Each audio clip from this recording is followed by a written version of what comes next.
আমি এই ছেড়ে কইলাম যে ওই তুমি আমাকে লাইন মারবা না, কিন্তু এই টুনির মা আগে আমার মুখ টাইনার মধ্যে যায় দেখবার কইলো। মানে বন্ধুরা আমি এসেছিলাম গুয়াহাটি, আর যেহেতু বর্তমান সকালকার সময়, তাই ভাবলাম যে স্যার এবেলে ঘুরে একটু পাক মারি। ওই বন্ধুরা আমি কিন্তু এক লাইনে আমার লগে একটা টুনির মাও নিয়ে আসি, যেহেতু এই টুনির মাও গোবারি এই জায়গার মধ্যে আমার থেকে অতি এই জায়গাটা ভালো করে চিনে। কিন্তু ওই বন্ধুরা তোমরা কি একটা বস্তু লক্ষ্য করছো, এই টুনির মা হইছে মুড়া আর আমি এসেছি কোন, তাই না? ডাইরেক্ট কথা বলতে গেলে বিফরার লগে হাতি খারিয়ে রয়েছে।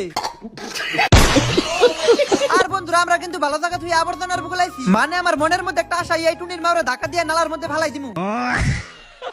ওই বন্ধুরা এই তিনজনের মধ্যে বেশি সুন্দর কেরা কমেন্ট করে কবাছে, আমার তো মনে কইতেছে আমি তুই সুন্দর। বন্ধুরা তোমরা আমার কমেন্ট করে কম বেশি সবাই সুন্দর কও, তাই না? আচ্ছা যদি আমি সুন্দর তাইলে আমি টুনির মা পড়ি নাকি?